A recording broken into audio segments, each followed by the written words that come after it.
The hand signal comes first, and then a downbeat. And the downbeat is when we start. Again, if you're not comfortable making sounds with your voice, that's totally fine. But this means just sing a note. So let's try doing that together.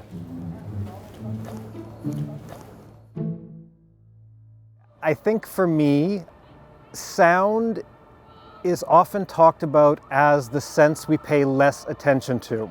I think we're less good at talking about what sound is in our lives. There's a sound in the background, the ambulance going by. I think we're very good at talking about what we see. We're not as good at talking about and thinking about what we hear, but sound affects us constantly. Sounds shaping our thought and our feeling in ways that if we think about it more, we could sort of transform our relationship with sound.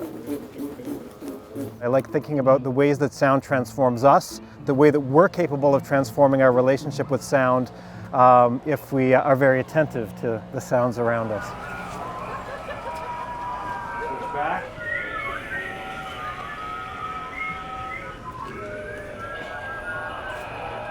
My name is Dr. Tonelli. I'm a musicologist working at the University of Groningen in the Arts, Culture and Media Department. I'm also the leader of the Groningen Vocal Exploration Choir, which is one of 3 improvising choirs that I've founded since I started my postdoctoral work. When I was a postdoctoral fellow with the International Institute for Critical Studies and Improvisation, I started my research wanting to understand what is the history of practice around free jazz improvised vocals. So I was mostly doing interviews with artists.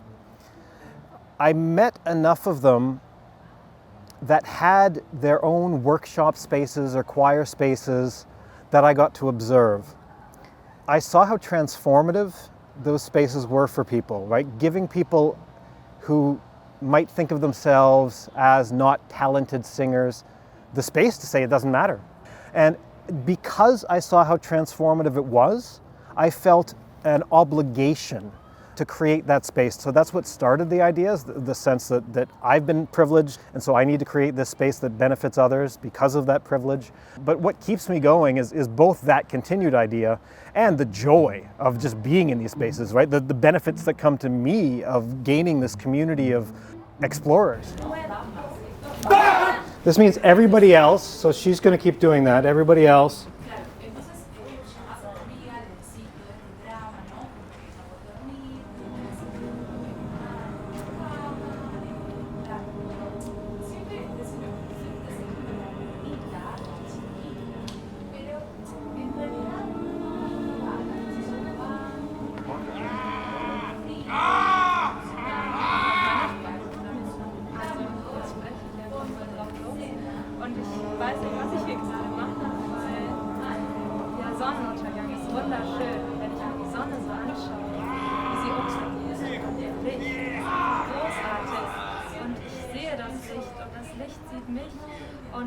Yeah, inclusivity really matters to me. Anyone can bring anything to these choir meetings. Any sound they want to use, they can use, and we adapt to each other's difference.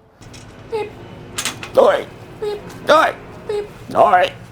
Doi. We adapt to whatever people present in real time. That's one of the great things about improvisation. And I completely agree with you. The voice, one of the beautiful things about it is almost every human being physically has a voice, and so we're already gifted with that instrument. We're, in our setting, not going to judge what a voice is and what a voice isn't. So even if you don't physically have what's traditionally thought of as a voice, you can participate in this choir.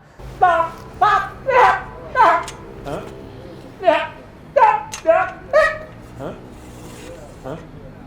Uh-huh. The first time I heard about it was last year when I did the minor, and Tonelli said himself, like, oh, I'm doing this improv choir sessions, so if you want to join, he said it to the class, you can join. And then we were singing and talking, and it was very, very fun. Also, other people could be the director, but I also did that, which was very funny, like making people sing. I liked it, I really liked it.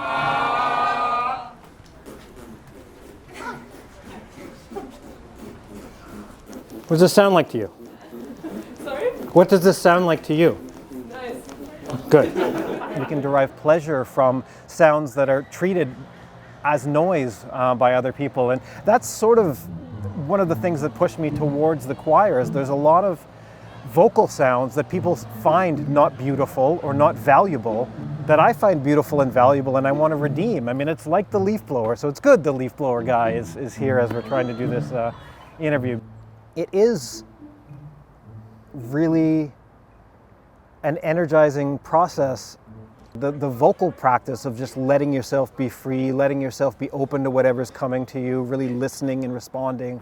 I always feel very energized if I can do that in a really pure way, where I'm not thinking about other responsibilities, or if I'm able to be fully present, it's always energizing. Getting energized from these sources, these practices, helps me in other parts of my life as well, right? It helps me be in the world in a way that's fun and rewarding, and it's just a beautiful thing.